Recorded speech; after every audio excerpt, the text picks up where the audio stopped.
Hey everyone, welcome to the Sackhoff Show. I am your host, Katee Sackhoff. Happy Tuesday. Thank you so much for being here. It means the world.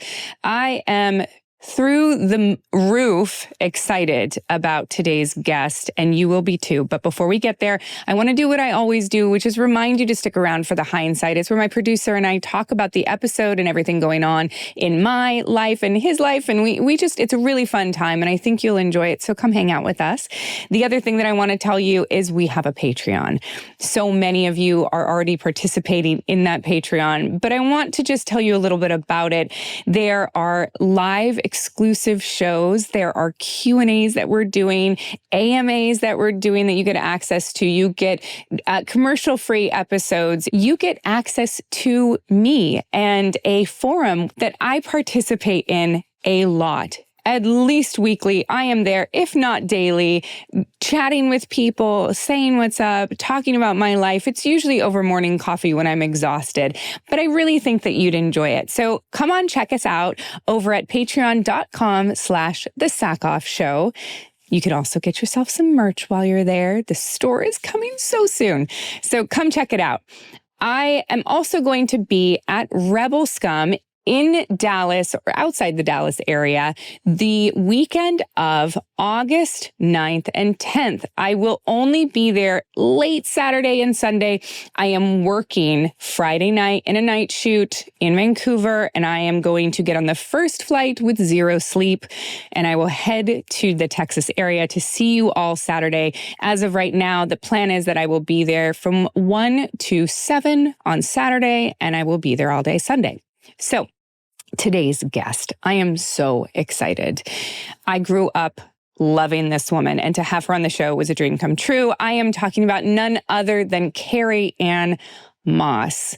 If you don't know who Carrie-Anne Moss is, she was in The Matrix, Memento, Red Planet, FUBAR, which is the new show with Arnold Schwarzenegger that we talk about, Jessica Jones. She is just such a phenomenal actress. She is a mom. She is a motivator. She is just a wonderful all-around person. And I thoroughly enjoyed this conversation.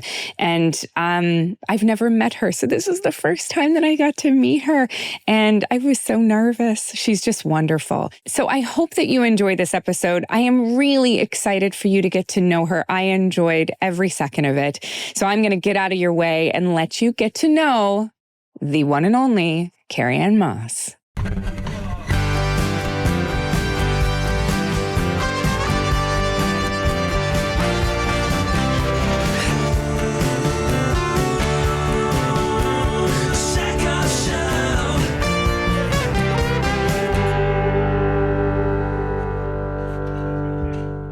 Hi. Hi, how are you? Good, how are you? I'm so good. Thank you for taking the time. Pleasure. That's just really awesome. I'm really nervous. I'm a huge fan of yours. Aw. Huge fan. Yeah. I want to talk about FUBAR, but I want to talk to you about your career when you first started. I'm so intrigued by the transition of your career when you booked Trinity. Because I had a similar transition when I booked Battlestar Galactica. And then from there on out, I was this strong woman. And the characters I was playing before that were so different. So I wanted to know what your career was like when you first started and how you viewed strong women and strength on camera at that point before you booked Trinity. Well, I mean, my career started out in television, and I wasn't, I didn't really understand, all the technical part of acting. Like, you really kind of learn that when you're on the set, right? You learn about marks. And I just didn't know any of that. So I had very kind, more experienced actors who, didn't get frustrated and just would say to me, you don't have to stop the take if the camera's not on you. Like I'd literally go, we got to stop. I got my line wrong on the camera, like those little things that, now it's a language, right? You learn that it's the language that you have to learn, the technical part of it. is something you have to learn. I think learning it, because it really isn't a school that teaches you that, right? Your acting classes teach you about emotion and character and all of that. So I was doing like TV. I was doing guest stars on TV. I was a regular on, a couple of TV shows. And then when The Matrix came, that audition came, I certainly didn't think I would ever get that part. I knew Keanu was in it. He was obviously successful, but not, who he is now. Right. But I still was like, I'm never going to get it. But I auditioned for it and then, had callbacks. And every time I got a call back, I was just like, oh my gosh, like, this is unbelievable. But I still didn't think I would get it. And the whole like strong woman thing, I think I really learned a very valuable lesson. I studied with a really great acting teacher named Sandy Marshall. She was a Meisner coach. And she really helped me to see that one of the things that I had naturally was being strong and vulnerable. Mm. And I think it helped having someone outside looking at me, watching me work that I trusted, that said, this is something that it's a thing, an attribute that you have. And I think up until then, I didn't really see myself objectively. I wasn't sure, right? Like I was watching movies where I loved like Julia Roberts and I loved Meg Ryan, but I didn't have that quality that they had. And I never even thought about like, what quality do I have? Like I didn't even think like that. And when she said that to me, it was very empowering to go, oh, that's something I'm naturally able to do. And I think Trinity really was the moment where that all kind of came together for me. And where I started to understand the value of my qualities as an artist, as an actress, as a human being. Obviously we all have so many sides, but that was something that I just naturally could do. Like as much as you want to play these characters that are so unlike you, you don't very often get the opportunity to do that, right? Like, right. Unless you're like super famous and then you can try all of that. But when I realized that kind of, Trinity opened up so many opportunities for me. And I've been very happy and comfortable making a career out of that, really. Were you fighting against that vulnerability before that coach had said that to you? Was it something that you actually saw in yourself or? I hadn't really seen that. I don't think I had the maturity to look at myself objectively at that point. I was just kind of like going through the motions of like reading for this part, reading for that part. You know what I mean? Yeah. I wasn't like astute in, who am I as a product, right? Like, or as I had just never really thought like that. Yeah. It was quite freeing, I think, to kind of like get like, oh yeah, that's something I'm good at. Huh. What is it about the vulnerability with that strength that you think is such a great combination? Well, yeah, I hadn't even ever thought that was a unique quality. You know what I mean? Like she really, that was a huge gift she gave me by just showing me like, this is something that you really possess.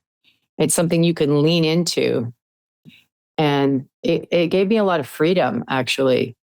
And even though like people always say, oh, you always play strong characters. And I'm like, yeah, isn't that great? Like, it's like, I never felt like limited by any kind of stereotyping or like it has never felt like a burden to me. I mean, I don't know any women who aren't strong.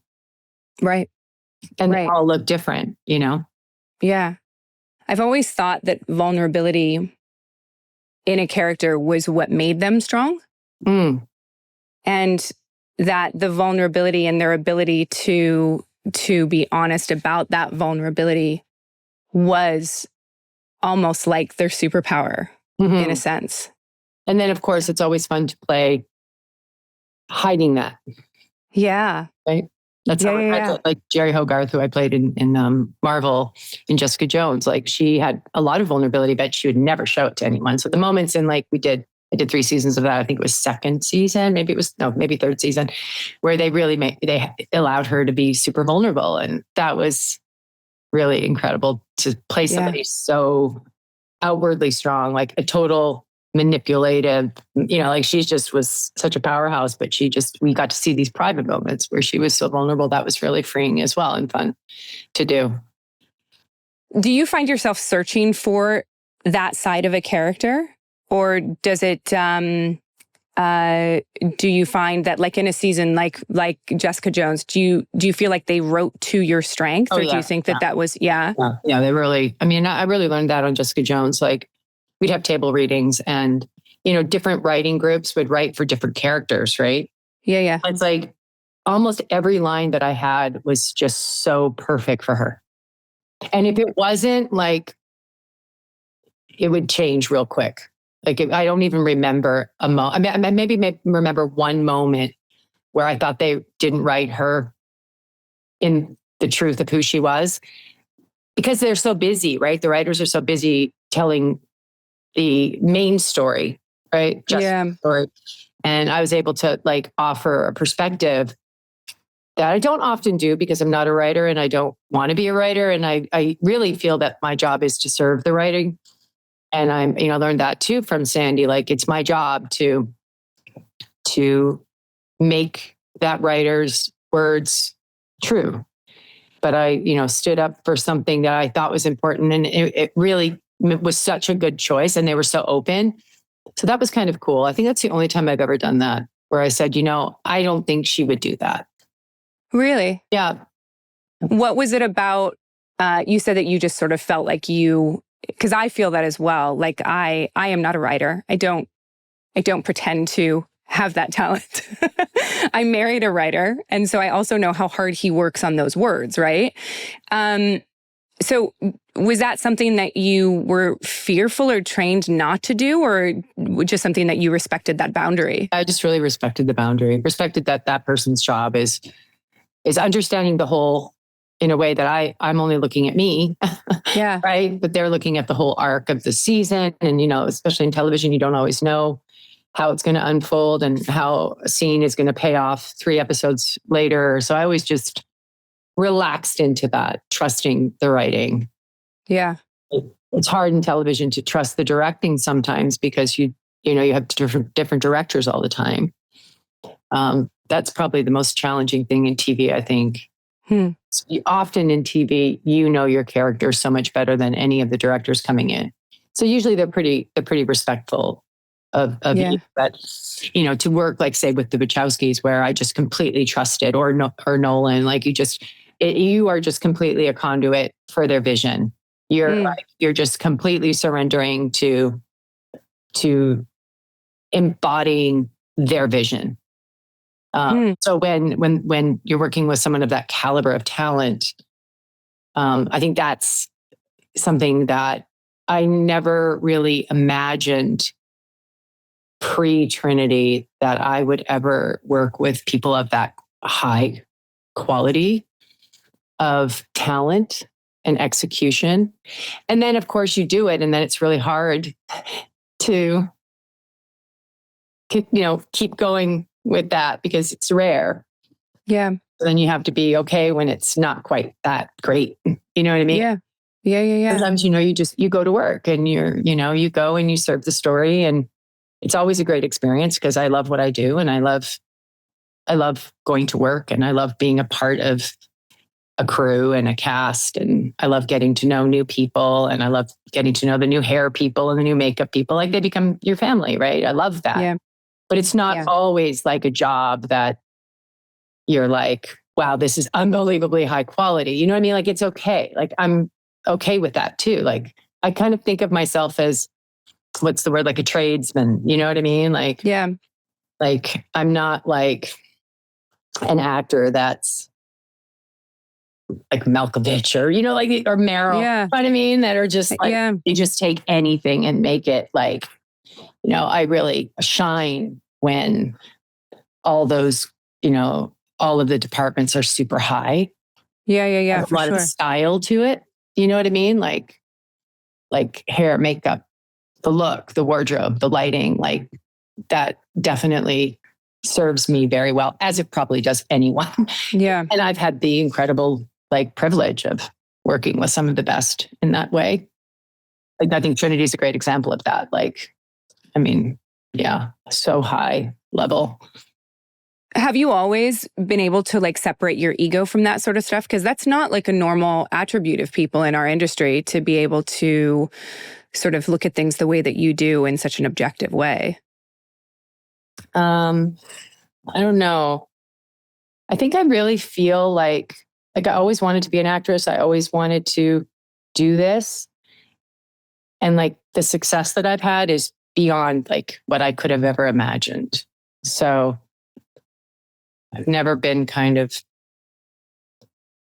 I don't know, I see people that expect that and have that kind of confidence, because it is confidence. And I don't think that I had that, the ego part. I mean, sure, I have my ego and get, disappointed with a job, or disappointed with my work, or disappointed with a moment in my work or whatever. I can be pretty objective. I'm not terribly harsh on myself, but I know when it's the truth. I know when it's good, and I know when it's not truthful. And I'm okay with that. It happens. It's not, I don't beat myself up. I kind of understand that. Yeah. I think at the beginning of my career, I would work on, say, a movie that was not super high quality. And every day I would go home and just beat myself up, just saying, I didn't get that. It wasn't good enough. And I'd just be sick about it. And then I'd go to work the next day and I'd go home. And I think, oh my gosh, I didn't get it. And then I just was this sucks.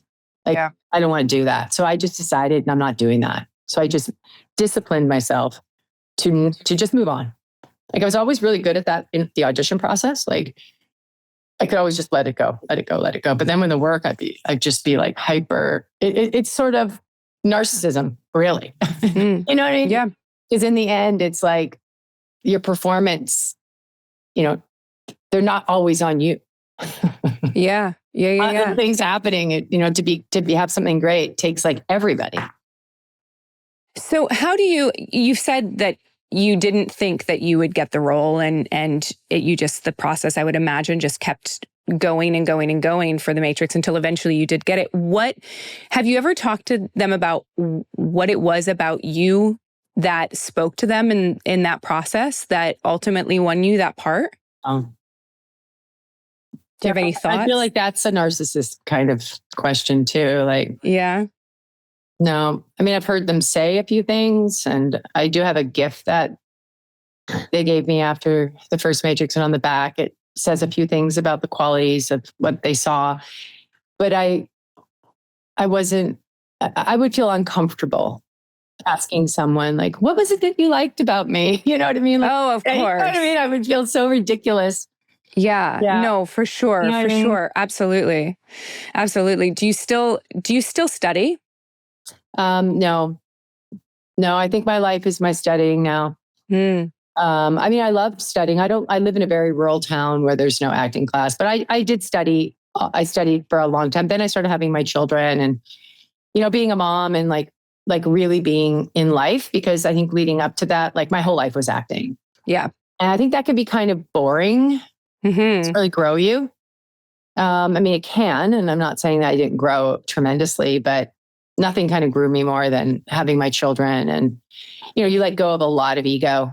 And it makes you more present. It makes you just not so, I don't know, you have no time to be thinking about how that scene went when you're having, you're taking care of your family, and just makes you kind of more layered, I think, just in who you are. I think I laugh because I have a 1-year-old and a 3-year-old. I'm too tired to care about much. Yeah. Right. Literally so tired. I put an audition on tape, or I go to work and I do the work and I give it everything I have in the moment. And then I leave and I'm what's happening? What's for dinner? What are we doing? Who needs their butt wiped? That's pretty much where my brain is. I remember crying once because I think it was, I think one of the most challenging parts for me as I was having my children was always getting in shape after having a baby. And the pressure and like everybody else is doing it so effortlessly. Like they just have their baby and they look great. I just did not have that experience. And I'd be on the treadmill, and one of my sons, my oldest son, I hope it doesn't make me cry. It was like, he was learning how to make hearts for Valentine's Day. Oh, He just kept coming and putting the hearts on the treadmill, like 100 hearts on the treadmill. And I remember just being like in that mental thing of like, oh my God, I got to get in shape. I got to look good, And I was like, did I take in every heart he brought me, And you don't, because that's not life either, But I remember like lying in bed that night going, I hope I received those, I hope I received those hearts. Yeah, it really changes everything when you have your kids. No, absolutely.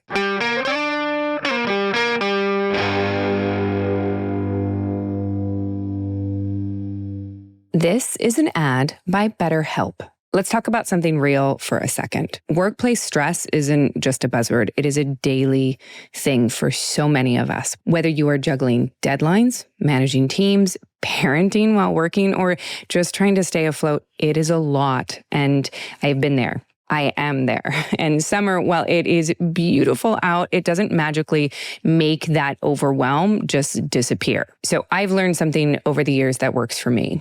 Wellness doesn't have to mean some massive overhaul, because sometimes it is the small things, like going out and sitting in the sun for 10 minutes before the chaos begins, going on a walk. For me, it's pushing my stroller, or learning to say no. You've all heard me talk about this, learning to say no when your plate is already full. Just because you can doesn't mean you should.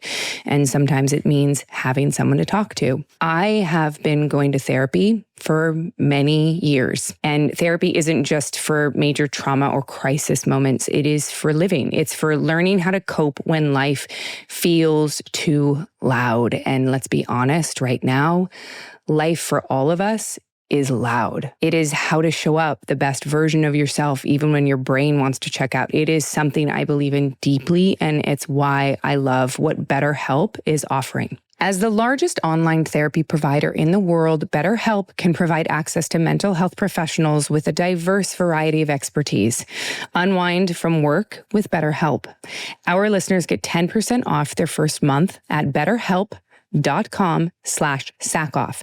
That's BetterHelp, HELP.com/Sackhoff. This episode is brought to you by Raycon. Oh, summer. The days are longer, the sun is warmer, and everything just feels a little easier, am I right? Whether I'm outside chasing my kids around or squeezing in a quick workout, catching up on calls while sitting in the sun, I just want to hear everything clearly without being tethered to my phone with that annoying cord. That's why I love Raycon's everyday earbuds. These things are like my go-to for everything. The gym, walks, cooking dinner while listening to true crime. Yes, I am that person. Sorry. The sound quality is seriously impressive, and the battery life, 32 hours. And I am not great at remembering to charge things. So the fact that I can toss them on for 10 minutes and get 90 minutes of playtime is seriously a lifesaver for someone like me. I also love that they connect to 2 devices at once. This helps me on the plane, so I can switch from my phone and my iPad without that annoying like unpair, repair, shuffle thing. And let's talk about this active noise cancellation, okay? So when the kids are napping and I need a minute of focus, this is my secret weapon. Plus, they're super affordable. They're like half the price of other big name brands. Mine are in the forest green, which I love. It reminds me of watermelon in the summer, which is awesome. So if you want to try them out, Raycon has a 30-day happiness guarantee. That's awesome. No questions asked.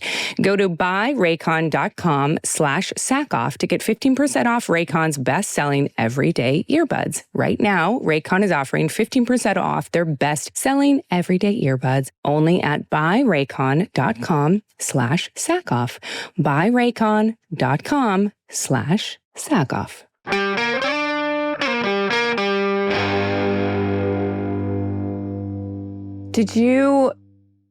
Did you struggle with like mom guilt, like as you were going back to work and any of that? I didn't really work very much because I had saved money from the Matrix, and so I felt very lucky. Like I didn't have the financial stress And so when I went to work, it was pretty intentional and very difficult, very difficult. And I definitely had moments where I, especially as I got older, where I missed things that I would never want to miss.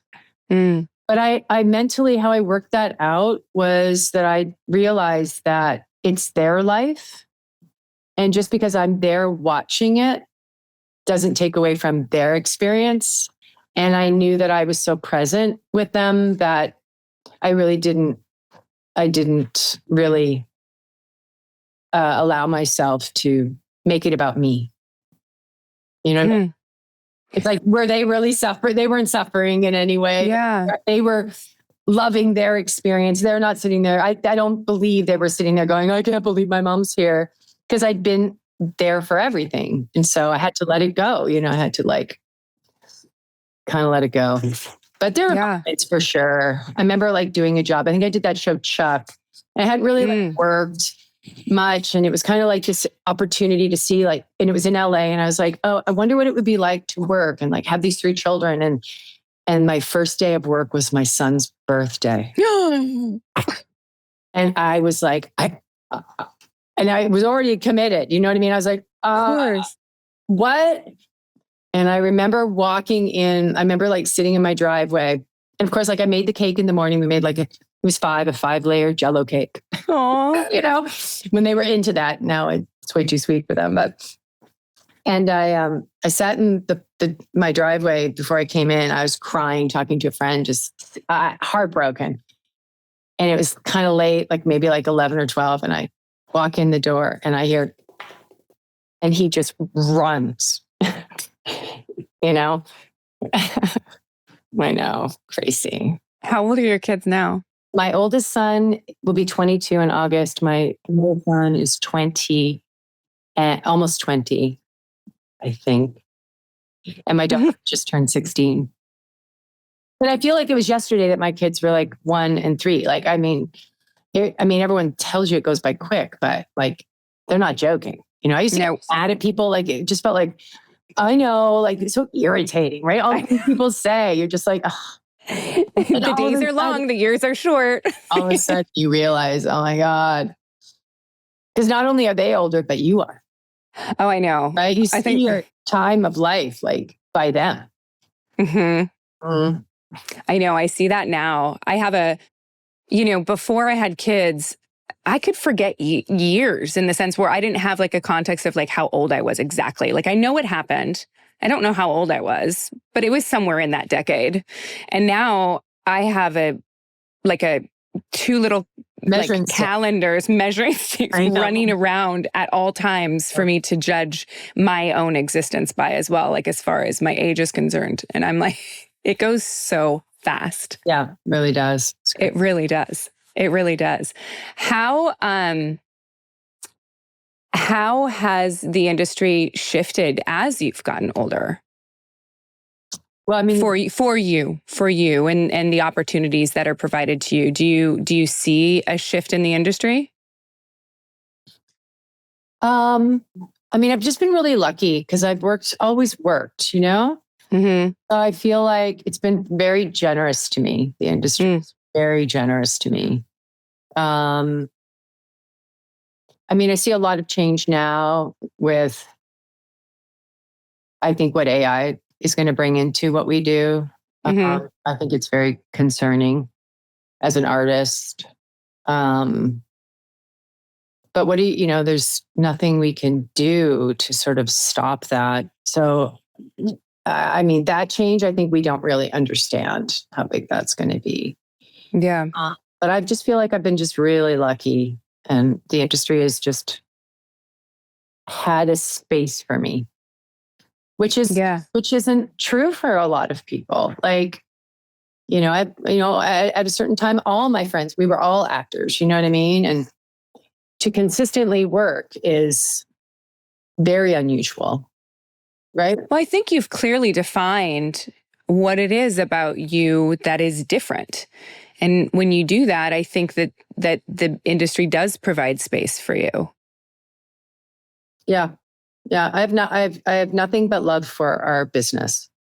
and the creative process of telling stories that impact people and make them think and feel. And I feel like I was doing some research and understanding that storytelling, like I don't remember how many years, like long time.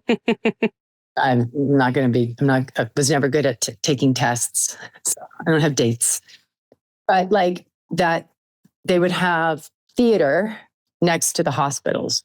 And part of healing for people was to watch theater. And I love that. I feel that film has healed me. Movies have changed me. So it's like very, like, I just have so much reverence for what we do. And, sometimes it's just a paycheck and it's not, rarely is it ever just that, because I don't feel comfortable with that. Do you know what I mean? Like I have, yeah, for sure. I always remember like people would say, gotta like at least two things, right? You gotta, rarely is it like going to be a job where you love everything about it. Sometimes you're a tradesman and you're going to work, or you're a plumber, if we didn't have plumbers, what would we do? Like I sort of looked at it like that. But yeah, I feel like really, like I have a great love and reverence for what we do. I think it matters. I think storytelling is so powerful. Is that why you wanted to become an actor? Yeah. Yeah, I wanted to be part of that. I wanted to be a part of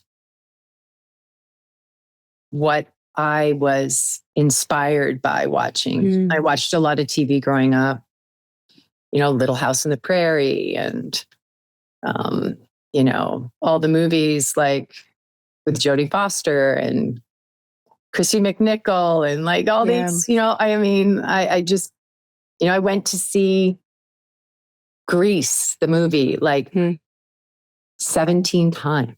Oh my God. It was such a good movie. Like, and now people don't even go to the movies, right? Like, I know. It's like I don't even remember the last time my daughter was 16, like that generation, from my perspective. And I'm sure there are a lot of kids out there that like going to the movies, but like, it's just not really on their radar in the same way. It's changing. Do you sing? I love singing. Yeah, I do. I sang the soundtrack to Grease. Oh yeah. At the top of my lungs. Did you have a character whose songs you liked singing the most? All of it. At my 11th birthday party was a Grease party. Was it really? Grease. I think it was my 14th time. Yeah. I love that. Oh my God. It's just such an experience, right? Yeah, it really was. Collective experience where you sat in a movie theater with everybody else feeling it, seeing it. Like, I think that's the thing I feel sad about, like with some of the changes that are happening where we're just like autonomous taking in this stuff. I mean, maybe you're on the couch. Like I love nothing more than lying on my couch with my entire family watching an episode of some TV show that we're just laughing. Like it's just so you're relaxed and you're also connected and you're laughing. Yeah. You're crying with laughter or whatever, or sad or, whatever it is. So I love that. Brings people together. It really does. It's why I wanted to be an actor to begin with. I remember going on a ride at Disneyland when I was like 8, I think. And I got goosebumps, like from the imagination and like seeing the world in front of me. And I looked at my mom and I said, I want to give people goosebumps. Like I didn't understand anything about it. I just knew that the imaginative world was something that was so powerful that it made people feel something. Yeah, who needs therapy when you're an actor? You just work it all out your characters. You just work it out in your work. It's like I know. Somebody said to me the other day, what kind of role are you looking for? And I said, and I booked it too. I manifested it. I said, I'm looking for something that helps me get this shit out. I got a lot of shit from the last 3 years. I need to get it out. And that was it. It's true. It really does. Good for you. I'm so happy to hear that. Yeah. Is that sort of how you find roles? Like, what are you looking for? I have this really crazy manifestation energy around me that I'll have a thought or a feeling or processing something, and I will have part that comes my way that has a piece of that or like a seed of that. Yeah. Huh. That happens to me all the time. I'll just be thinking about it. Like I did this movie recently in Canada called Die Alone. And I remember like feeling the weight of life in a way that I had never felt before. And as I felt that weight, I thought, wow, I've never felt this. I'd love to play this. And literally the next day I got this role and it was totally that feeling.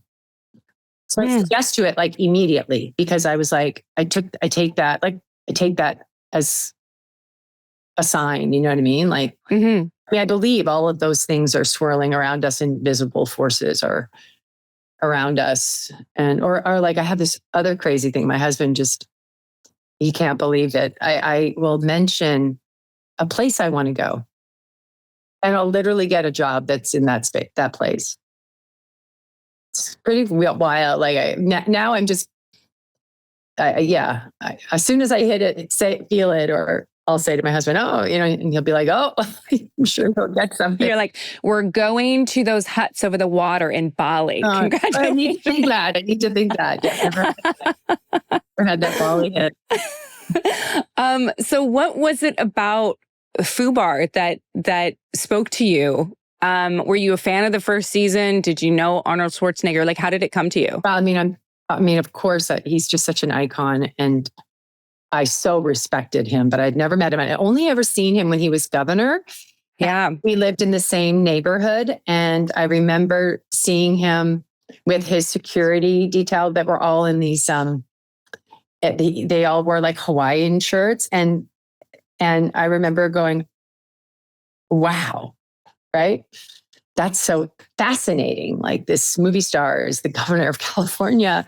And so of course I was a huge fan of his. So, and the showrunner, Nick, I'd worked with him before on a job called a show called Vegas. He was a writer for it. And so he reached out to me. And then of course, Arnold. And I get to do all this really crazy, fun stuff. Like she's just so crazy, like, and that's fun because I'm not crazy. Like I'm not a crazy person, And I love dancing, and they had like 2 dances in there for me. And then of course the action, which I love as well. I love to do action. So it's just, just all the timing, and it all just came together, and it was very easy to say, of course, I would love to do that. What an opportunity, what an honor to act alongside Arnold Schwarzenegger. I mean, and it turned out to be greater than I could have imagined, like spending time with him, practicing the dance with him and meeting him in the gym and working out with Arnold Schwarzenegger, Arnold, I can only I like imagine. machine, you know what I mean? Like it was just so delicious. It was so fun. Like I wouldn't necessarily say that there's any other job that I've done where I would say to you, that was so fun. No. Like I've loved them. Like Matrix, I loved it more than anything, but I wouldn't describe it as fun. Yeah. You know what I mean?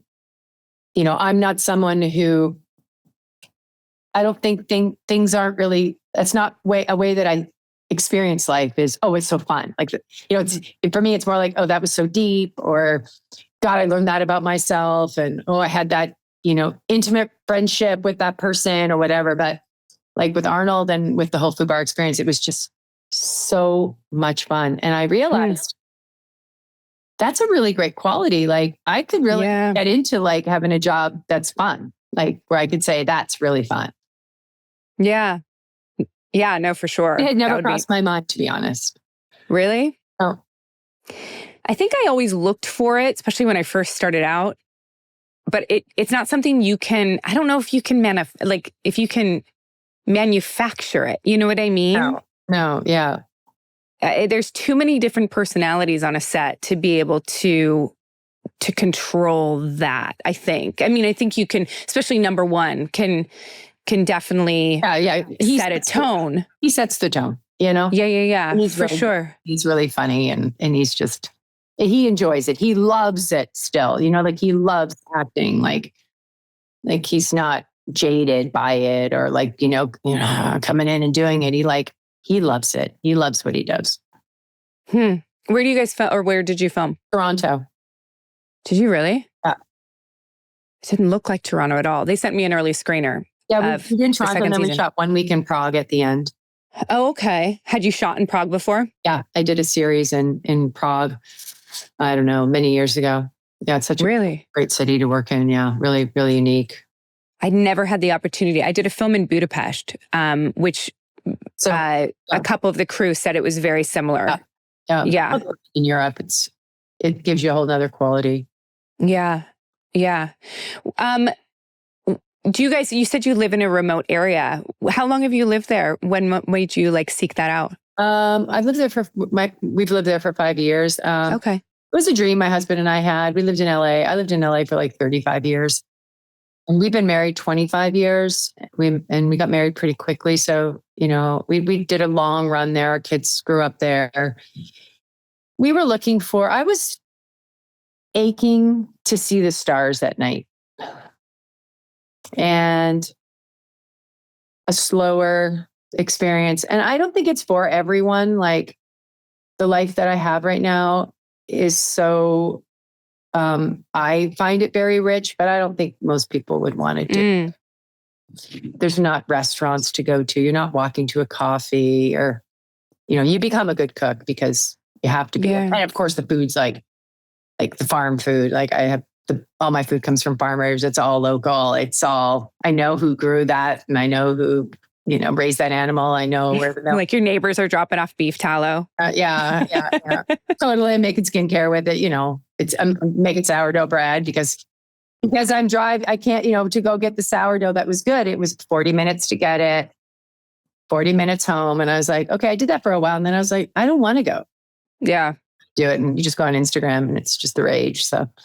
Yeah. I feel like everyone started baking bread during COVID. I mean, I've got it down at this point. I don't even eat bread, but I do. I make it. I mean, I do, but it's not a thing that I do often. I love it. Don't get me wrong. I love bread. But as soon as I start eating bread, it's like, I want all of it. And so do I. Maybe that's the problem. Yeah. So I went online to Annapurna.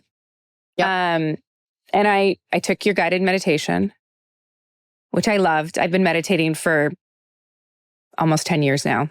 And I loved the guided meditation. What made you start the company, the collective, what was it that where did that come from? Well, I think I started it like 10 years ago. Okay. I think kind of like there were a couple of blogs I followed back then, like sort of like natural mothering blogs. I felt like mothering was pretty isolating. And I couldn't, you know, I ended up finding my mothers that I wanted to raise my kids alongside. But when they were really little, I found it really difficult to kind of find my people. And I was finding it online. I was finding it, you know, I was really into a few blogs where I was really inspired. And usually they were pretty rural women that were living, you know, really kind of natural, slow living.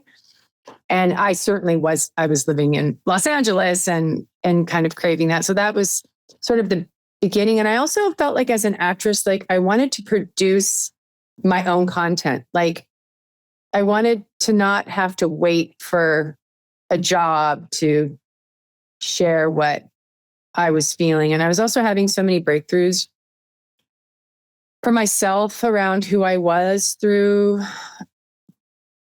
the process of being a mother and all of the surrender that it takes. And I was feeling really inspired and I wasn't seeing it many places. It was like, I felt like most of the things other than of these few blogs that I read were kind of complaining all the time about being tired and not sleeping. And I didn't want that. I wanted to share these really huge growth spurts that I was having. And I also felt really privileged to be like in LA and have an opportunity to talk to people and share that with women that might not, that might live somewhere where they don't have access to those kinds of things. And so it started from that. It was like a burning desire for me. Like I would wake up in the middle of the night and just write. And then I was like, oh, I'll just grab my phone and make this video on my kitchen floor. And that was really freeing too, like, oh, well, I don't have to have hair and makeup. I don't have to have wardrobe. I don't have to have lighting. I don't have to have a cameraman. Like I can just do this. And whether anybody reads it, I always felt like if I helped like one person, and then I did a lot of mothering stuff in the beginning. I created a course alongside this parenting coach that was really very powerful course. I thought she was really, really instrumental in helping me grow as a mother. And so we came together and created, I think, a really powerful course that I know impacted a lot of people. So everybody I was talking to, like, I remember like going through a parenting thing and people like, oh yeah, there's this great psychologist, in LA. And I would talk to them and I just didn't agree with anything they were saying, because I always looked at any behavioral issue that I was dealing with as my issue. Yeah. And that's, and a lot of the therapists that I would talk to, child psychologists, would be like, they didn't agree with that. And so I really, and it was, it was very rare that I wanted to talk to somebody, but just say like different ages are more challenging. Like suddenly you think you're used to something and then something changes and and you have more than one child. And so I just found like this world of looking at it all as an opportunity for growth on myself. And I just wanted to share that. And I remember being at the grocery store and running into a friend of mine. I hadn't seen it in a long time. And she had little kids and I had little kids. And she was really overwhelmed. She told me later that this was such an important thing that I said to her. She said, I mean, I don't know like how to do this and what we're doing. And what do you think about this and that? And I said, I think the only thing we have to think about is who we're being. That's it. And she was like, then all of it like drops. Right? It's like, who am I being with the person at the grocery store? That's, what I mean? Like who, like I remember my middle son, who's very compassionate. I would always cross the street. I'm Canadian. And I would always say, thank you to the people as I'm crossing the street. And he'd be on my court. We'd be walking and be like, thank you. Right? They're imitating us, 0 to 7 children it's the age of imitation. They're imitating you. So really, it's not about like teaching them anything, or it's about who are you being so that they can be in the energy of like, not a perfect person. Because that's bullshit too. Like who you are, but where you're stuck. Like I always felt like with kids that if I hadn't had kids, there's certain parts of my personality that I would have just accepted that's who I am. Like worrying. Right? Yeah. Worrying all the time. Like that's just who I am. Like I can be open and trusting, but I hit a point and I don't grow. Like that's just who I am. But then I had kids and I was like, that's not acceptable anymore. Like I have to move through that because I don't want to show them that. And I am very imperfect. As very imperfect parent. And that's important too, because they're imperfect too. They're going to be imperfect adults too. And they will hopefully remember, oh yeah, my mom, she apologized or we talked about when she lost her cool or didn't have patience or swore in the car or whatever, you know what I mean? All those things that we do. Like my mom said to me the other day, she goes, I think your daughter said, oh shit. And I went, oh yeah, that tracks. That tracks. Like, yeah, I've never heard her say that, but like, I have said that. Yeah. You know, so it's a possibility.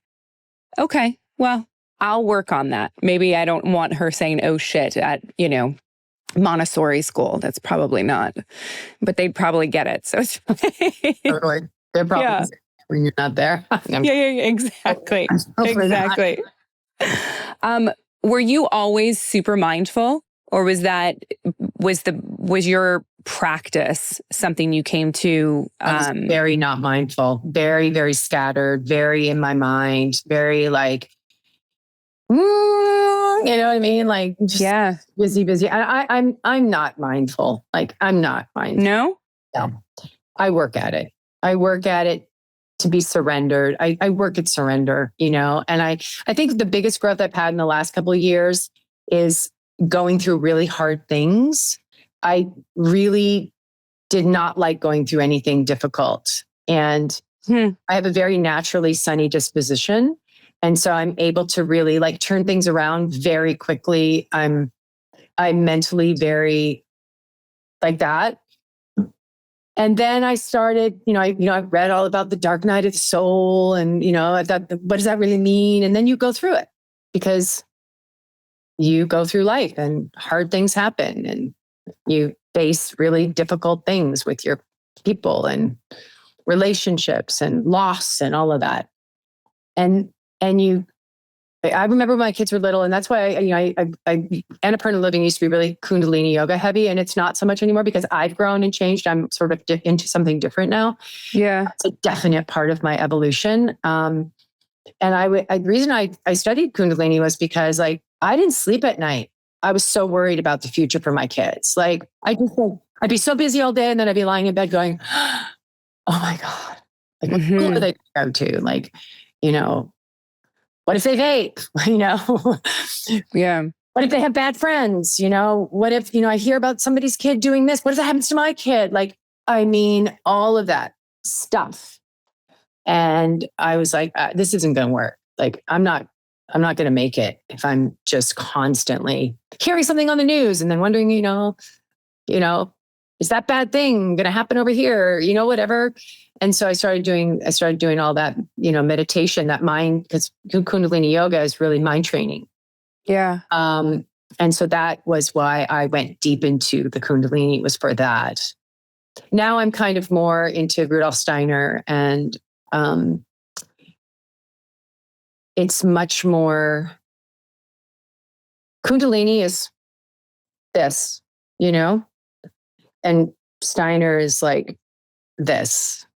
And okay, it's more about like the unseen realms and the energies that surround all of us all the time. I mean, it's so profound and so deep. And like, I read it and I just like, I can't even talk about it because it's so big.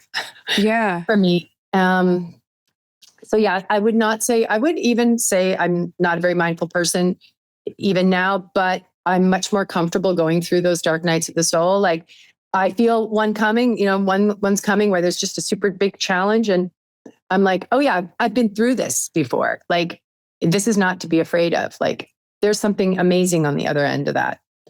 And it's not like about being, shiny. Like, I feel like I have lots of teachers, and one of my teachers, her name's Paramatma Sadhana, she would always talk about like, the world loves you when you're shiny and happy and doing well and successful. And when you're having a hard time, like nobody really wants to hear about it. Yeah. And so I've gotten pretty comfortable, going through those ebbs and flows of life. And that's been very freeing. I teach a lot about that now on Annapurna Living. Annapurna Living's really changed and morphed so many times. But, right now it's like we really talk a lot about, using the mundane parts of being a human being as like my spiritual practice is literally cleaning my home.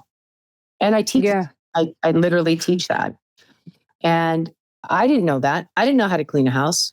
I didn't know how to do any of this stuff. And I didn't want to, like, I'd walk around my house, like, where do I start? Like, it's just constantly something to do, and it's never ending and overwhelming. And I don't know how to do it. And then I just, now when I look at my schedule and I'm like, oh, Wednesday and Thursday, I'm staying home and I'm going to clean all day. And it's like, it excites me to know that I'm dying to clean my closet. Yeah. Have this intimacy with this home that holds the most sacred part of your life, like your home, your family, like where your kids feel safe, where you feel safe, where your friends come and you feed them. And like, what could be more important than that? And I always loved my homes, but I didn't know how to care about it. And then as I started caring about it, my husband would say things like, wow, I really feel you here.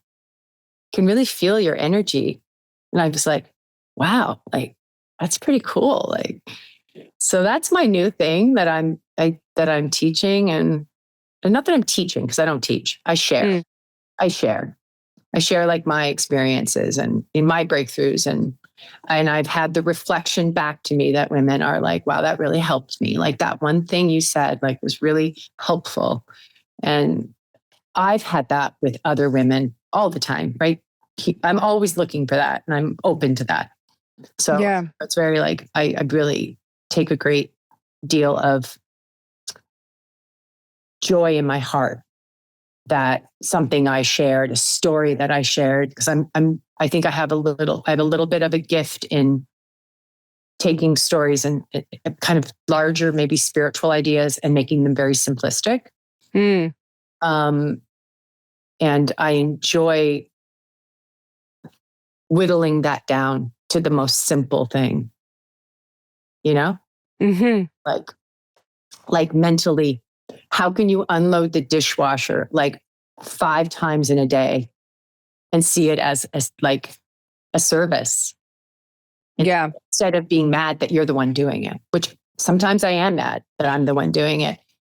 But then in the moment, then I go, wow, like, this is really an honor that I get to do this. Like, and just changing my thinking, I end up relaxing in the actual crazy. If you would have told me this was possible, I would not have believed you, because I just felt like everything was so much of a task. Now it's like I get a break, because I'm putting my heart in my hands. One of the things that we're just trying to talk a lot about is like, bringing your heart and your hands together. It's why building things and making things, right? Being an artist, right? We bring our soul and our heart and our spirit into it. And it's so fulfilling. I think that's the thing I worry the most about AI, because it won't have that. It doesn't have that. So no, it doesn't have that human component. Like, there is something very fulfilling in when your life is chaotic of building something. Yeah. Like literally building something or working with your hands, and because it's a slowdown, and you can see with there's an end, there's a beginning, a middle, and an end. And you can see it, and it focuses the mind for sure. For sure. And then housework, right? It's like, it never ends. Oh my God. As soon as you get it, especially if you have kids, as soon as you get it together, it reminds me of like, the Buddhist monks that make the mandalas, and they spend days and days making these beautiful things, and then they just blow away. Like, yes, that's being a mother. It is. It is. I didn't realize that it would be possible to do like 2 or 3 loads of laundry a day when children are so small. Wait till they're like, it's a whole thing. Oh my God. I find it meditative now. I think maybe we're cut from the same cloth in this sense. Like, I now meditate. It's meditative, and at the same time, you get to close the door and say, I'm not doing any today. It's true. Close. Like, I don't have the bandwidth for this today. It's true. I don't have to just be a martyr and just like carry it. You know what I mean? Like, yeah. Yeah. And it's a process, but I'm really enjoying this sort of phase in my life. And living rurally it's really slow. I do a lot of driving because everything's really far away, and I enjoy that too. I listen to a lot of podcasts and a lot of and talk on the phone to people and friends, and I don't mind all of that. And then I stay home, because when I lived in LA, I never stayed home. I was so busy. I loved it. I got my zest for life. Yeah. To be busy, go to New York and feel the energy of the city. But now it's like, it's a different kind of satisfaction. What was that shift like? I mean, it's a challenging shift. Like, I honestly don't think it's for everyone. Like, people always go, "Oh, you live on a farm. That must be so amazing." And I'm like, yeah, but I don't think you could do it. Like, like some of my friends, like, and they wouldn't want to do it. Like, they don't understand like why I would want to do that. Yeah. But I also have the unique situation where then I go to work and I'm gone for 3 months. I'm traveling crazy. And so the grounding of the home really like serves that. And then the traveling serves the home. Like it's like, if I didn't have that, maybe it would be different, but then maybe for sure other things, maybe I would find other reasons to travel. Like I never want to travel because I travel so much for work. So my kids have really very rarely ever had family vacations. Like we've done a few, but like, I'm like, guys, I'm not getting on a plane. Like I'm exhausted. And they're like, come on, like you're like, can we go to Disneyland? No. What are any of your children artists? I mean, I think they all have they're very creative people, but they're also really, really, really smart. And I think they're a very interesting combination of very high intellect, very, educated. I wasn't educated. Like I wasn't into school. Like I could not get out of there quick enough. I never went to college, never crossed my mind to go to college. My children want to go to college. They're in college. They want to do that. Like I honestly just don't get it. Like the whole. Yeah, I didn't get it. Like I just don't get it. And I'm kind of like, I do all the early childhood education, and my husband sort of takes over. He went to college. So he's like I'm like, be an entrepreneur. Like, I don't know, but I love it. And I think it's valuable. And, I think it's amazing. They're having really great experiences. I'm very proud of them. Excited to see what unfolds for them. Yeah. What are you hoping that your career looks like in the next phase after all of this? I don't know. Never really. Are you manifesting anything right now? No, I mean, I like the manifestation that I do is kind of very, I don't make it up. If that makes sense. Okay. I mean, it did in the beginning. When I first started, oh my gosh, my friends and I would go for vision walks and we'd be like visualizing ourselves acting, going. I remember like I would lie in bed and imagine myself driving to work on a set and going to work and then driving. Like I would visualize that. But I'm not in that phase anymore. Now I'm manifesting whatever comes next, that I'm ready, that I'm open. And it's so different. It's so different now. And it's important to know that you've changed and that what worked for you like before, like it's okay to like not have a clue and to let the world, like let your life just sort of surprise you. Like I'm like FUBAR totally surprised me. You know what I mean? Like I couldn't have been like, oh yeah, I really want to play like this crazy woman who's like going to dance and do this silly stuff. And you know what I mean? Like that wouldn't have crossed my mind. But yeah, so I kind of feel like I would never want to limit myself by my own thinking, by my limited thinking. Okay. So I stay open, and I do just feel grateful to be working. I really enjoy working. I really enjoy being a part of community. I'm definitely a team player. I'm not like an island unto myself. Like I really want to be with people. I get a lot of energy. Yeah. Getting to know people and, becoming friends with people, honestly. Yeah. Caring about their lives and learning about them. And like, I like that part. Like, I think I like that part the most. Yeah. Acting, actually. That's my favorite part. It's like being part of that traveling circus. You know what I mean? I love it. I love it. It's one of my favorite things about the community that is each individual job. I love it. And the energy is very different for every job. And there's something really wonderful about it. And it's never like, I mean, I don't think I've ever had like a job where I hated it. Like And if it's challenging, in that challenge, there's so much learning, and then it's amazing because you go through that. I mean, always the first few days of a new job, I'm kind of like, oh, are you terrified? I don't know. And then, I break through that, go through that awkward first day of school. Did you ever, and I have to ask about Star Wars and then I'll let you go. Were you a huge fan of Star Wars before you booked the role in Acolyte? No, my family is though. So yeah. No, it wasn't really. I mean, when I was a kid, of course, we all went and saw it, but no, I really had to lean on my kids to, to tell me, like somebody would say something and everybody knew the language of the Star Wars, and I'd be like pretending I did, and I'd text my son, "What does this mean?" You're like, no. They're like, "Oh, okay." It's definitely daunting, like, especially if I don't know if you've ever had the pleasure of meeting like Dave Filoni, who is just wonderful, but I've never felt so Star Wars illiterate than when I'm hanging around on the set of a Star Wars job, because everyone seems to know everything. And I am so lost at times. Yeah. Yeah, me too. I totally get it. Yeah. It was amazing. I loved it. I loved the fact you were gone too soon. But I loved seeing you as a Jedi. I felt it was so fitting. It was fun. Yeah, it's a little short, but yeah, it was fun. I enjoyed that. I love that. Yeah. Thank you for taking the time today. I know you're probably busy doing press for FUBAR, which comes out really soon, but it was really a pleasure to get to know you a little bit better. You too. Thank you so much. It's a pleasure. Absolutely. Yeah. Have a wonderful day. You too. Okay. Bye.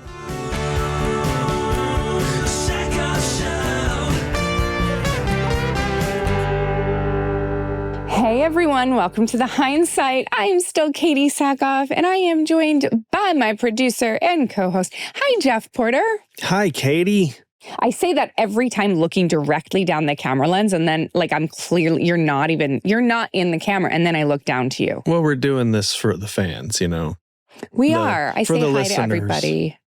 And then I look at you. Because on YouTube or on Patreon, wherever you're watching, it looks like we're both just staring straight ahead. And like if we needed to look at each other, I think I'd have to do this. I have to, right? I like have to Brady Bunch style. See something really quick, Jeph. Oh. Does that work for you? Yeah, that's clear. That's clear. You can wear them. There's nothing wrong with glasses. You look good in them. No, I know there's nothing wrong with it. I mean, you wear glasses every day. I do. I have to.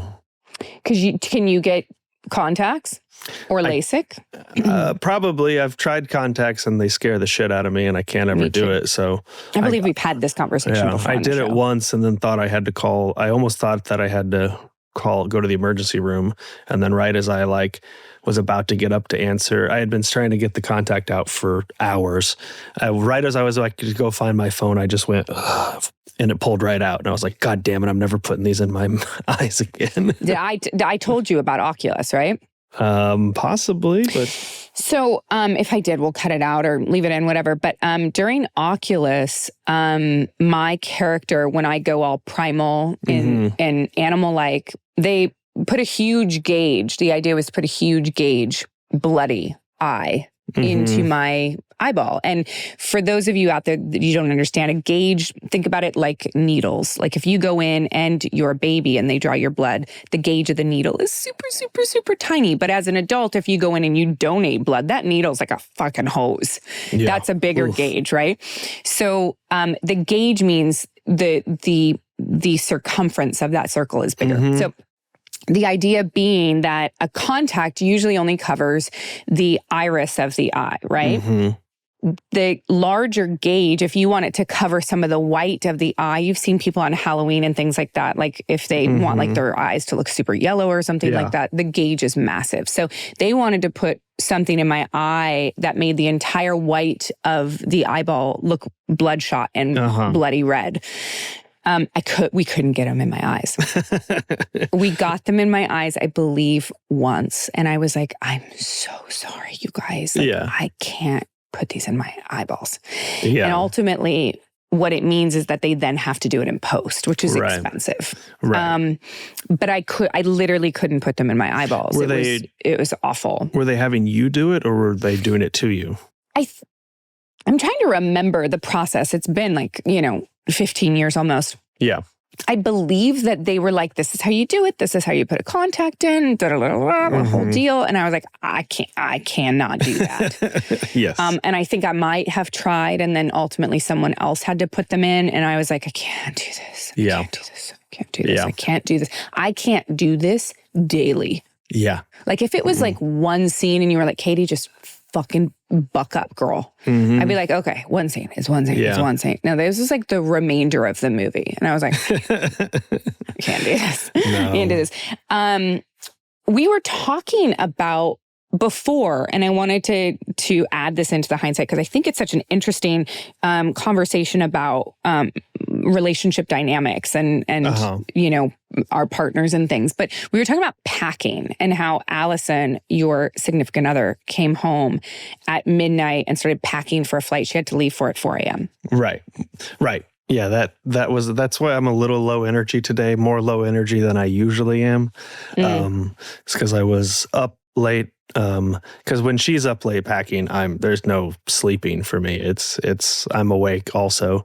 So yeah. And then you've talked on the show about your packing ability and on your trips, how you pack the whole family up. It's my superpower. Yeah.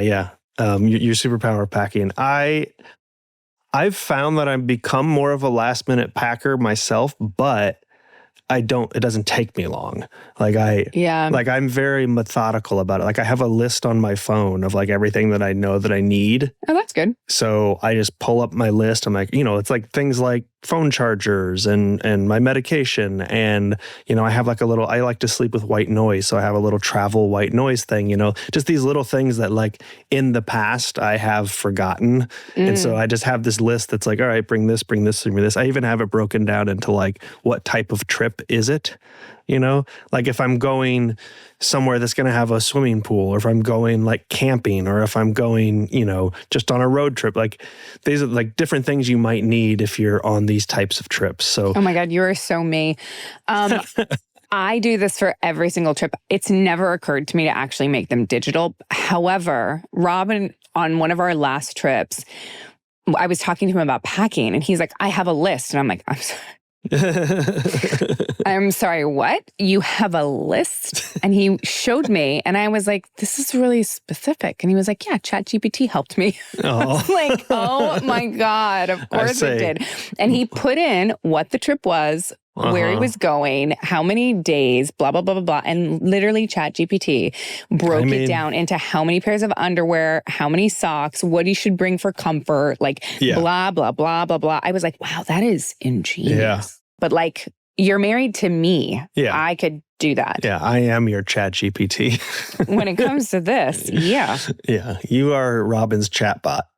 I am the chatbot of packing. It's true. Yeah. It's very true. My list predates AI, I will say. I've been doing this for a long time.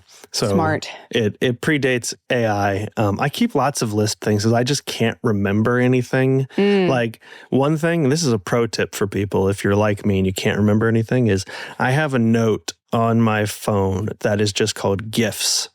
And if I think of a gift at any time throughout the year for somebody that's on my list, Allison, my family, friends, I will just write it down in there so that when I get to that point where I'm like, oh shit, I got to get a gift for somebody, I have it written down here. Actually, I'm in that position right now and I'm too late to get something. But the great thing about friendship birthdays is that you don't have to get it to them on their birthday. It can be like a week later and they're still fine with it. It's true. It's very true. But Amazon, like if you could find it on Amazon, you can have that shit drop shipped. I think you're on my list now too. I think of, because we've had a gift exchange or two here or there. So I keep a list and you're on there if I think of something that would be good for you. But tomorrow's Rob's birthday, my business partner, Rob, and I haven't gotten him a gift yet. So by the time this comes out, hopefully I will have gotten him a gift. You will have thought of something? Yeah. No, I think I've got stuff on here. There's some good shit. They're not a sponsor, but at one point they came up as a possible sponsor, but I don't know if it ever came to fruition. It didn't come to fruition. But Good Belly has some really cool shit on there. Yeah. Like anyone who's like a foodie or like wants a certain kind of food that like they can't get or like they want to try something, like there's some really crazy, fun, unique Good Belly things that you can have dropped off. Not a sponsor. Rob is a bad person to get food things for, though, because he is a huge foodie. Oh. And so anything I get him, he's either already tried or, it's not up to his standards. Has he tried the pie caken? I don't know. What is Jeph? that? Is it what it sounds like? It's a pie with a cake? It is a pie and a cake mixed together, basically. It is. Does he have a sweet tooth? I think so, yeah. A little bit of one. Okay, so I think the pie cake, and oh my God, this is literally like a Gold Belly fucking, we should send this to them because they need to sponsor us. So the pie cake was like, for Thanksgiving, it was like pumpkin pie, pecan pie. Okay. And like one other pie, maybe cheesecake. Right. Those 3 pies surrounded by a cake, like a spice cake, because it's that time of year. So it's the dessert version of the turducken. 100%. And so Robin was like, there's like one of these that he liked because he's not super into super sweet shit, right? So he was like, the cheesecake was good and everything was like, and he liked the pumpkin pie, but like everything was like too sweet for him. But for me, I was like, this is like a perfect thing. And you get one slice of cake. I fucking love cake. But you also get like a few bites of pumpkin pie, some pecan pie, and also some cheesecake. So I thought it was ingenious. It's not for everyone, but they make birthday cake. Oh, all right, I'll have to look into that. I think it might be a little. I don't know if I'm at the level of getting Rob a birthday cake. I think that's more his wife's responsibility. Well, tell Natalie about it. Then. I'm just his work wife, not his. Well, that's not true because his wife works works us, here too. So his wife is his work wife. Yes. Yeah. We should probably talk about Carrie-Anne Moss a little bit. Why are we avoiding talking about Carrie-Anne Moss, one of the coolest people we've had?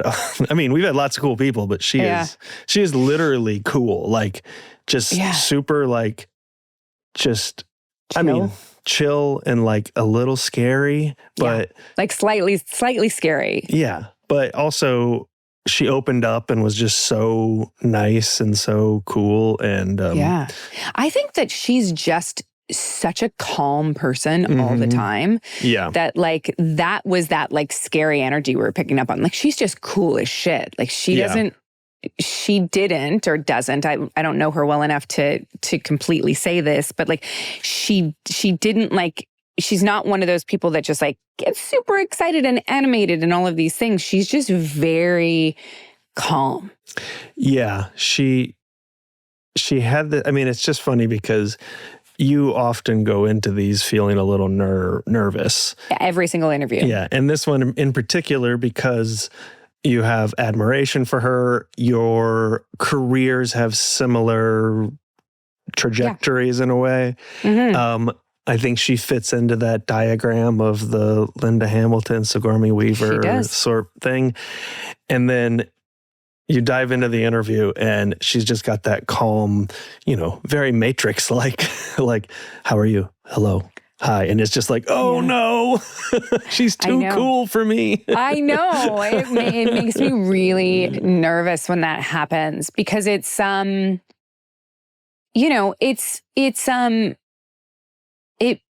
interview, right? Like that's my job. And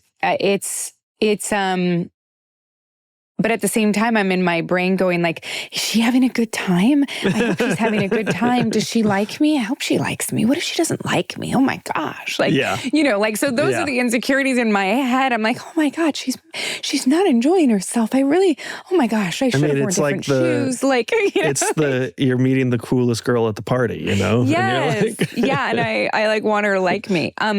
She's just so talented. Her performance in Memento, like, which we did not talk about that much, there's only so much you can talk about in an hour. I'd forgotten she was in Memento. Her performance. Do you remember that one? There's one scene that she did with Guy Pearce. It's been ages since I've seen it, but. Okay, well, you will remember this scene. So Memento, for anyone who hasn't seen Memento, it's a guy who's lost his memory, and he's got such a fucked up short-term memory that he tattoos important things on his body because he literally resets like constantly. And the movie the day. is told in reverse.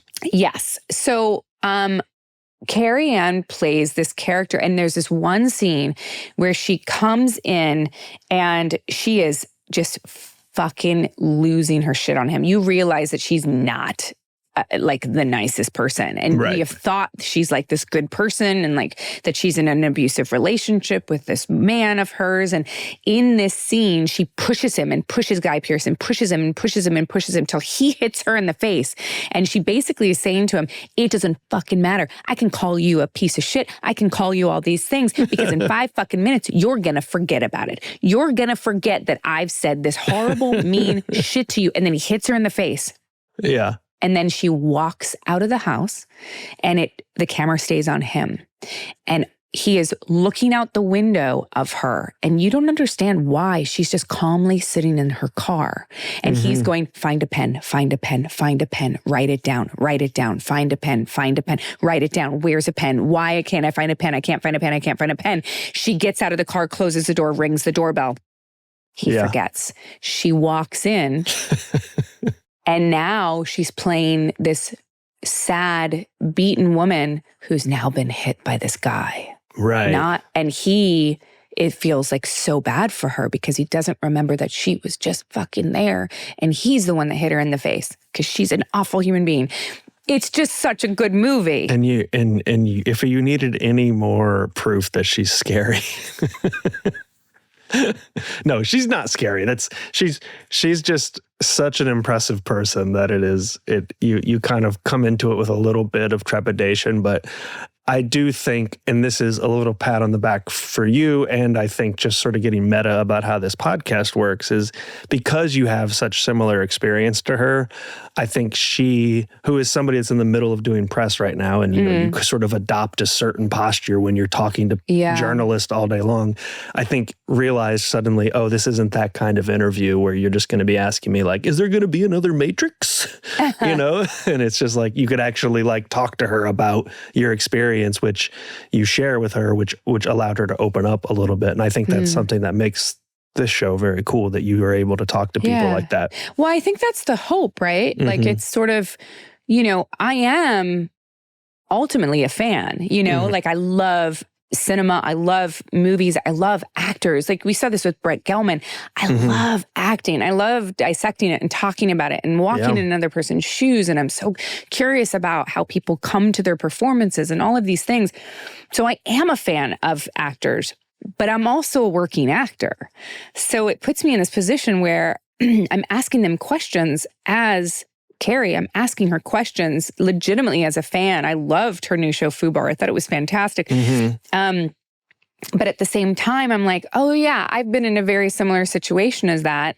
Let's reminisce about, what it's like to be on set or to, to work on character, whatever it is, or, the fan experience, things like that. Like it is the hope that because they can identify with me a little bit, that people, they put their guard down a little bit, I think so. And I was thinking of Brett during this one too, because she talked a lot about her working with a coach as well. And, that whole process. And it's like, I just feel like a fucking idiot. Like I've wasted like 25 years of a career. No, I mean, maybe I should have studied. No, it's interesting because I don't think there's a bad time to do any of that, but it is an interesting place because you started working pretty young and were basically consistently working. So, I mean, I'm just speculating, but I don't think you had a lot of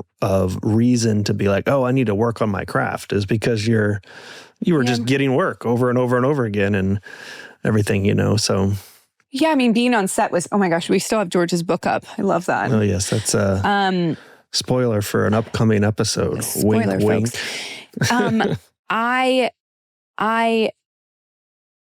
always said that life experience and being on set were the best coaches. That was the best acting class, was just being on set.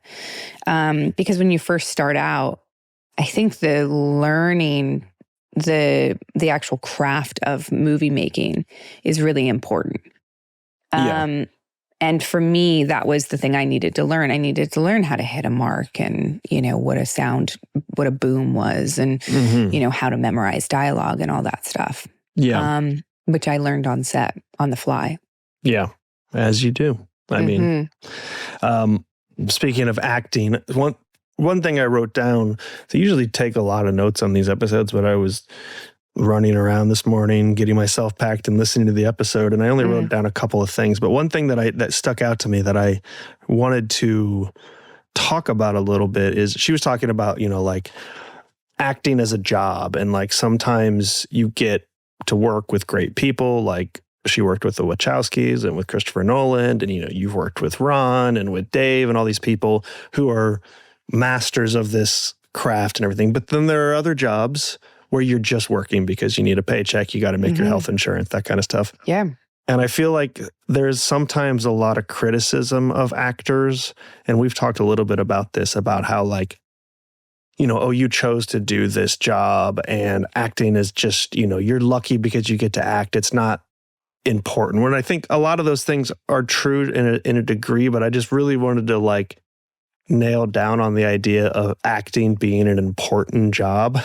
Because I mean, that you think acting is an important job? I do think it's important. I think people like to denigrate it, but I do think it is an important job because what are all these people doing in their evenings after work? What are they playing video games, watching TV shows? Have you watched the show, The Studio? I haven't watched it yet, no. Fuck me. Okay, so there's a scene, and I don't want to give too much away, but there is a scene where Seth's character, Seth Rogen, for those who don't know. Seth Rogen's character plays a studio head, like a president of a studio, a film studio. And he has gone on a date with a doctor, a pediatric doctor. And she loves how different he is, and they really bond over sex. And she invites him to like a black collar over sex.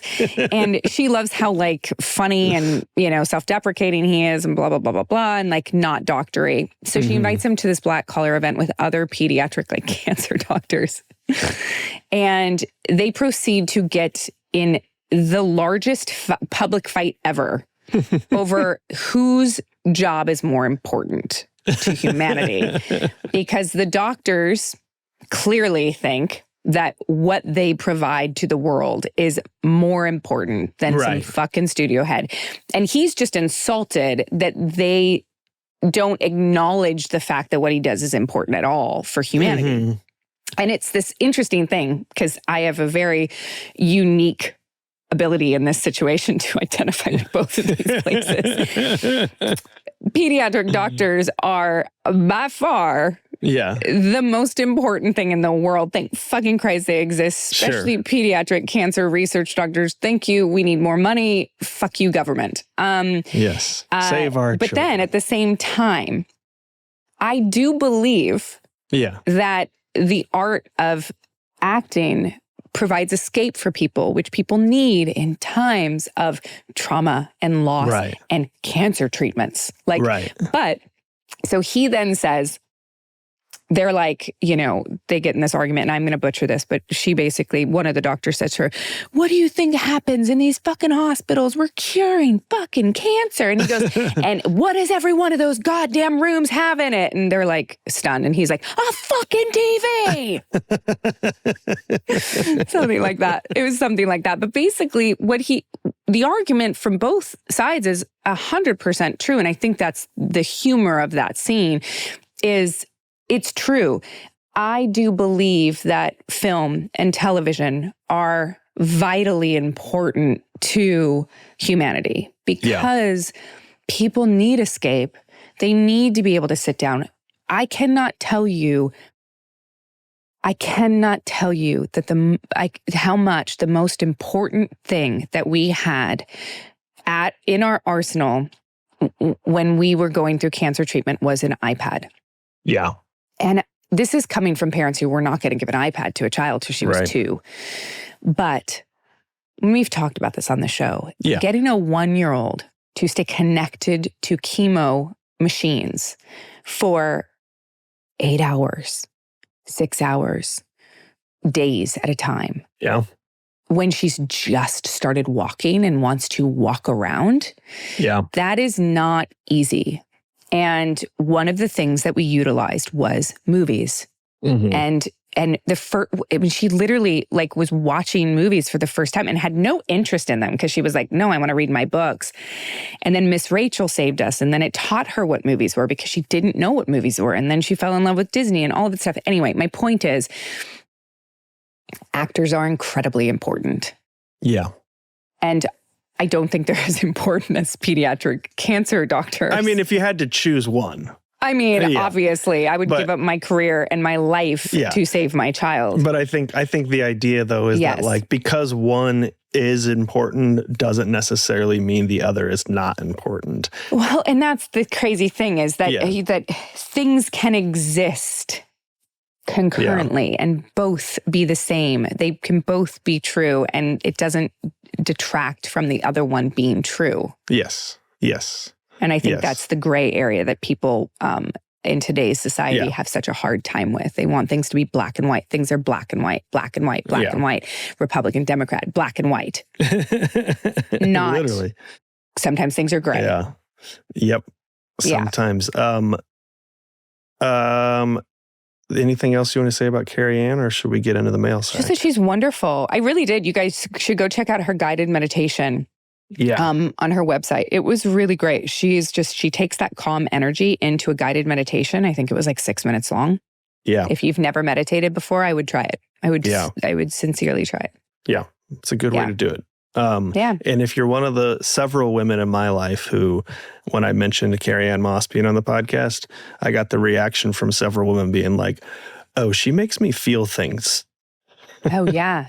She's one of those women in film. Is she really? That's how I know I'm not gay. Yeah, to be fair, you're one of those women too that I've had other women tell me, they're like, oh yeah, Katee is how I found out I was bi.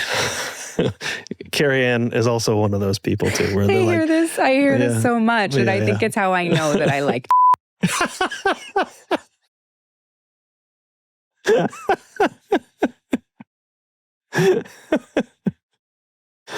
Okay. we should beep that out, but keep it in, but beep it out. Yeah. Speaking of, shall we get into the mail sack? Let's get into that mail sack. Mail sack. We're going to the mail sack. Mail sack.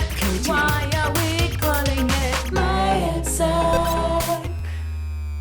After that comment, it just feels like now the song is you celebrating mail sack. It is. It's just me just celebrating penis. Yes. It's the penis dance. It reminds me of my daughter.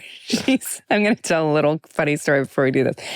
The other day we were at the zoo and we were arguing over if the elephant in front of us was a male or a female. And I basically said, Ginny, you cannot argue with things that are clearly true. Mm-hmm. You can see his penis. Yeah. You see his legs and you see that thing hanging down in between his legs. That is not a vagina. That is a penis. It's not a second trunk. So for the rest of the day, she then became obsessed with penis. Penis. Like, she says it like Forrest Gump. Penis. and she was, and then that night we were in the shower and she's looking, Grangy has a penis and like looking at her vagina, like for the first time looking at her vagina. Yeah, realizing she gets something. It, realizing she does not have a penis, but she says it like penis. Where can people email us? You guys email us at thesackoffshow@gmail.com. We love to hear from you. Also leave a comment on YouTube or on Patreon if you're a Patreon member, or leave us a review on Apple Podcast. Only if it's 5 stars. Only if it's 5 stars. I haven't checked those in a little while though, so we'll have to check them and see. Neither if have I. We should check them. Maybe I'm at 3 stars at this point. All right. Red Jack 1701 says, when I watch a TV show or play a game, I can put myself in the character's shoes regardless of their gender. When I have the choice in video games as a man, I more often play a female character. Interesting. Play female character. I've never been able to understand why other men have a problem with female characters. For most games, it doesn't usually make a difference. I agree completely. Yeah. This is in reference to our Ashley Birch episode. Where we talked about, if you haven't listened to it, go back. It's great. But we talked about how there were not as many female leads in video games, especially in the past, and it's more common now. But but I kind of agree with this. I also sometimes find myself playing like the female character if it's an option. I don't know why.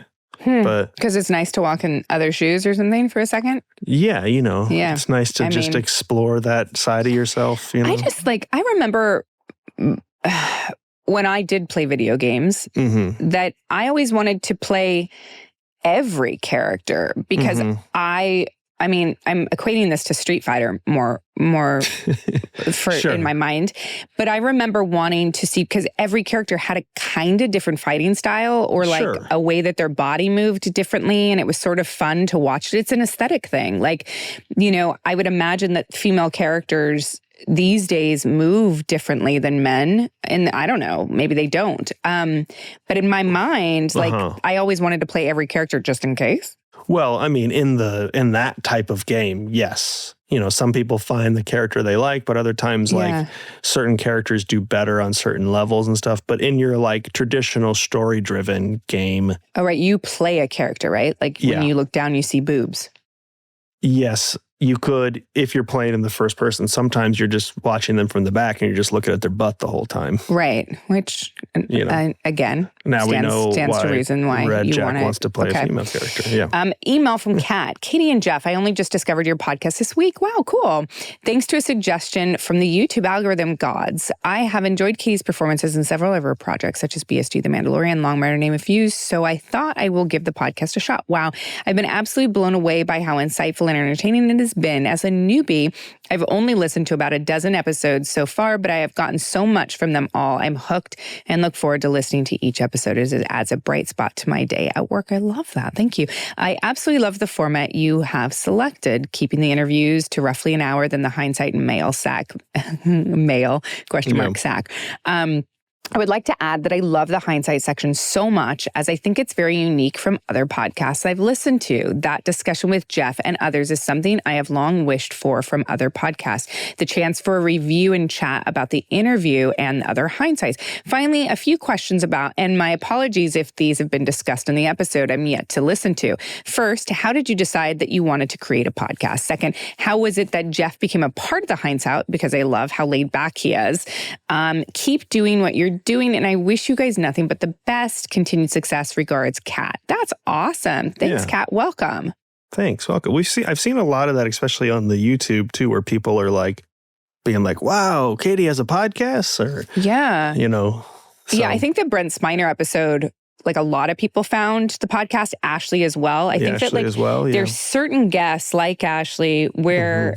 I think that this one could be one too, where someone is in my Venn diagram, but slightly outside of it as well. And like, it's not like a nail on the head, that it brings in their audience a little bit too, which is ultimately what you're hoping to find. Yeah. Some would say that's the entire idea. It is the entire idea.